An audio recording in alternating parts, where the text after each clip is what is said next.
Hello my dear friends, you're on the Military Summary channel and today we will discuss the situation in Ukraine on the 20th of October. Today we have a lot of very interesting updates, so let's start. First we're going to start with Kherson district. This is one of the most important district and everybody paying attention to this area because everybody expects that Ukrainians, if not today, then tomorrow or the day after, are planning to start their counter-offensive operation in this area. And their main goal is to take control over Kherson, Snegirivka, and this Berislav-Novokakhovka area. But the question is how the Ukrainians are planning to do this. And today we got a lot of interesting updates from the Russians. They have prepared, they have made a lot of projections, a lot of plans, and they provided the only one way how the Ukrainians are able to do this. Now let's take a look at this map. This is some kind of small simulator. What the Ukrainians are able to do during this counter-offensive operation. One more time. The Ukrainians are planning to destroy this dam. As you can see, this is the Dnieper River. As you can see, in this area, this river is very wide because it's not just a river, it's also a water reservoir. So as you can see, there are a lot of water here. Then there are very wide river, and after that, this river comes to Kakhovka Dam, and after that the river is very not so wide as it used to be before this dam. So the Ukrainians are planning to destroy this dam, and as soon as they are able to destroy this dam, the entire area will be flooded. There will going to be a lot of water, and of course we understand that the territory that is under Russian control, will be totally underwater. But the question is, so we first of all want to understand what kind of damage these water are able to do, for how long, and so on. So the Russians have prepared at least two simulators in this case, so we will try to understand them all. So this is the first simulator. This is the dam in this area. So as you can see, the dam has been destroyed, and after that the entire area was flooded with water. Almost entire area. Let's take a look at one more time. And this is Kherson. Take a look at this area, this Kherson. So as you can see, if the Ukrainians are able to destroy this dam, the entire town Kherson will be totally underwater. I'm not saying that it will be something like a water world or something like this, but the level of the water in this town will be up to 1 meter, 1.5 meters. And the height of the wave is going to be 4.8 meters. And this water will be able to move and destroy the Russian pontoon bridges in this area, the Russian ships in this area, boats that they're using to supply this bank of the river. So anyway, as you can see, situation is not so good for the Russians, and the destroying of this dam may totally reduce the Russian defense orders in this situation. The next question is, according to this simulation, for how long this water can stay on the land. And according to this simulation, the Russians are saying that it will take 3 days. 3 days. The water will be on the ground around 3 days, and after 3 days, everything will return to the previous level, so as if there were no water at all. And we understand that if we take a look at the Kherson bridgehead, we see that there are not much territories. The Ukrainians, during the previous counter-offensive operation, were able to take much bigger bridgehead territory than they need to take right now, and the distance between Kherson and Nikolaev is not so far, is not so big. Furthermore, if you take a look at this map, the entire Kherson will be underwater. But if we take a look at this map, the area that locates between Kherson and Nikolaev will be not underwater. So the Ukrainians will be able easily take control over the north suburbs of Kherson, something like here, and they will be on the safe side, not on the underwater, and there will be no problems with logistics and so on. But if we're talking about the Russians, they will be totally underwater. There's the first simulation.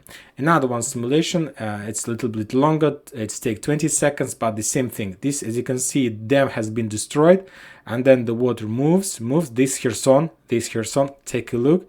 And as you can see in this simulation, Kherson will be underwater as well. So anyway, if the Ukrainians are able to destroy this dam, let's mark this dam on the map just for better purposes, we understand that the Russians will face a very difficult situation.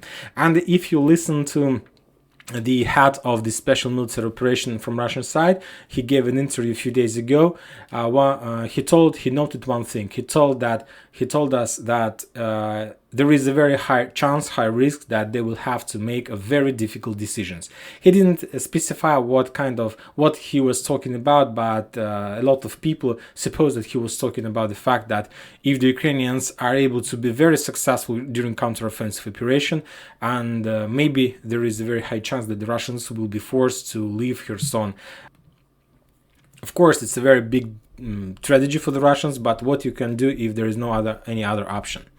Now, the second question, how the Ukrainians are able to do this, because you need to understand that this dam was built during the Soviet period, and to tell the truth, the quality of this dam is very high. It's not so easy to destroy this dam. And according to the Russian sources, there are at least two ways how the Ukrainians are able to do this. The first one is that the Ukrainians are planning to move mines, sea mines that they used and that they're using near Odessa to stop the Russian invasion or like marine operation.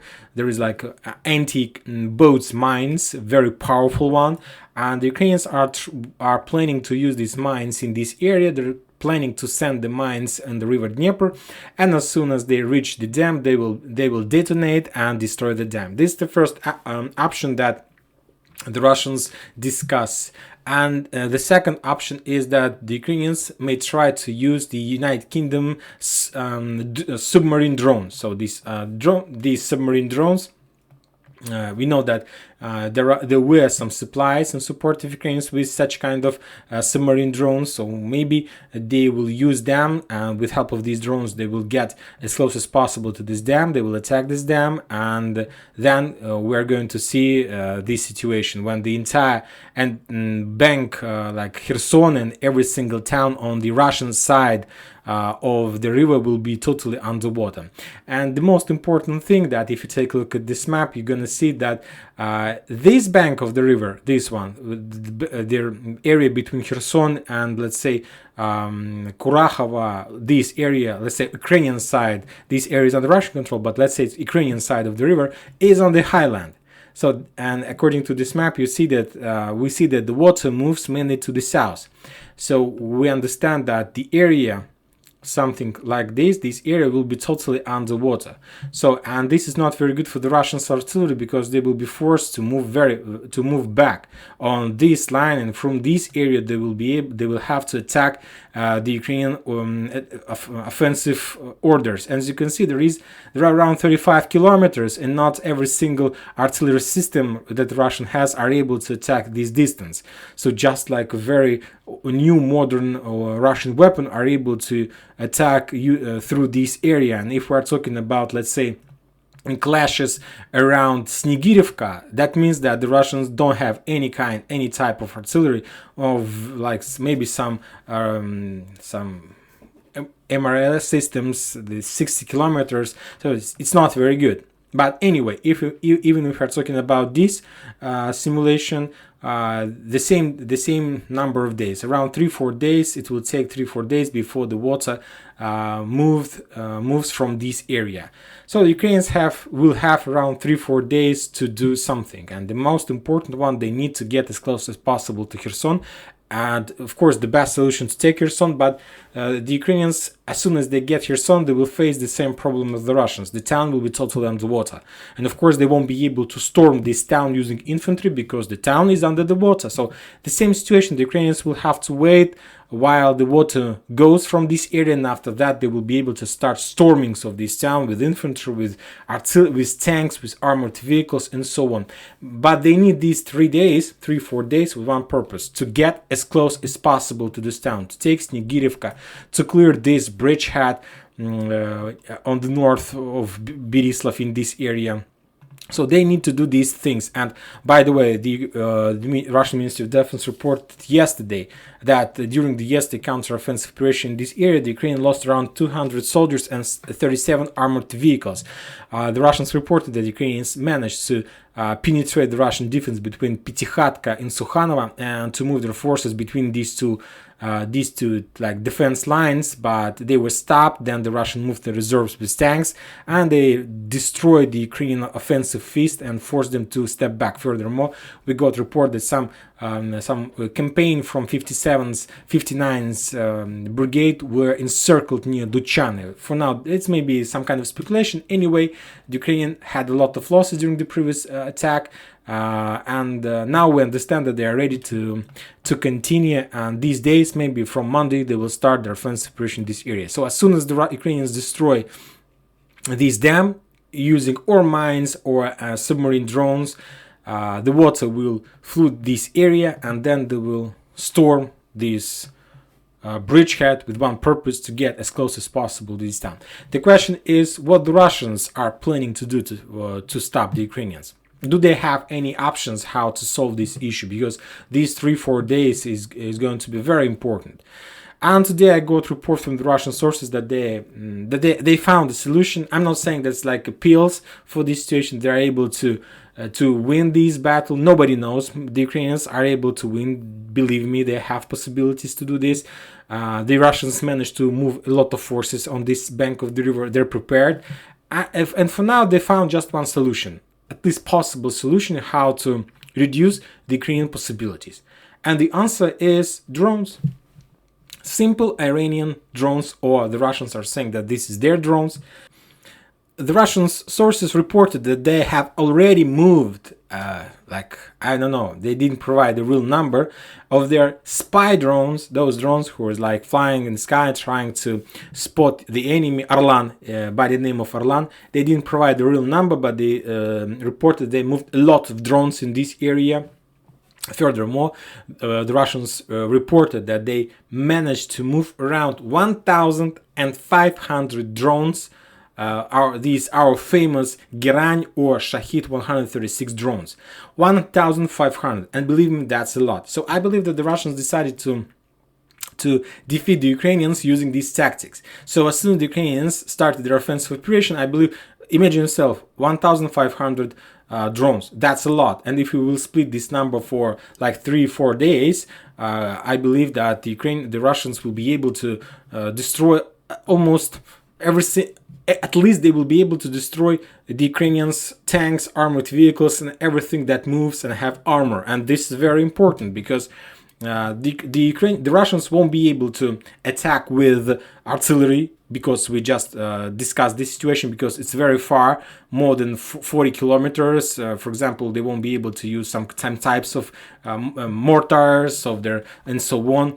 But using drones, they will be able to. Furthermore, we understand that the drones is a very accurate weapon, so they will be able to navigate these drones using their spy drones. So that's why they just decide to solve this issue using the drones, and they will be able to destroy every single type of weapon on this bridgehead. And the Ukrainians understand this as well. So that's why they expect, as you know, a few days ago there was a report that NATO promised the Ukrainians to move them a lot of armored vehicles, a lot of systems, which main goal is to suppress drones. So I believe that Ukrainians waits for these systems, and as soon as they receive them, as soon as they are able to deploy these systems on the south near Kherson, they will start this counteroffensive operation. Because without these systems, that are able to suppress the Russian drones, it's a suicide operation to attack this area, even with destroying the dam. Because yes, they will destroy the dam, but water will move, and the Ukrainians' army will be destroyed with 1,500 drones. And believe me, by the time the Ukrainians attack, the Russians are going to use more drones. So there will going to be a lot of them. Furthermore, don't forget about Kalibr, don't forget about the Russian rockets and missiles. So it's going to be a very tough operation. But anyway, the Ukrainians do have a lot of chances to achieve success on this front line. If we're talking about other front lines, there are no changes in this area. There are no changes on the front line. We got some report from Kupiansk-Liman front line. The Ukrainians were trying to cross river Zherebets during these previous 24 hours, and they were defeated one more time. 40 soldiers losses and around 50 armored vehicles, including trucks, light machines, and so on. And as you can see, the front line on the north is stable, and we haven't heard any update about upcoming offensive operation in this area and so on.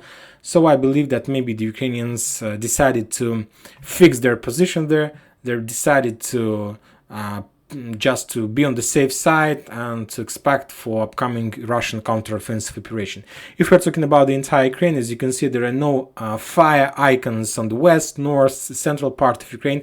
That means that the Russians stopped attacking the Ukraine, their energy facilities. As you know, today the Ukrainians announced about, let's say, economy day, when they requested every single Ukrainian to save energy as much as possible, not to use this energy as much as they can. So this today we can say the first day when we can see and when we can face the consequences of the Russians' drone attack all over the Ukraine.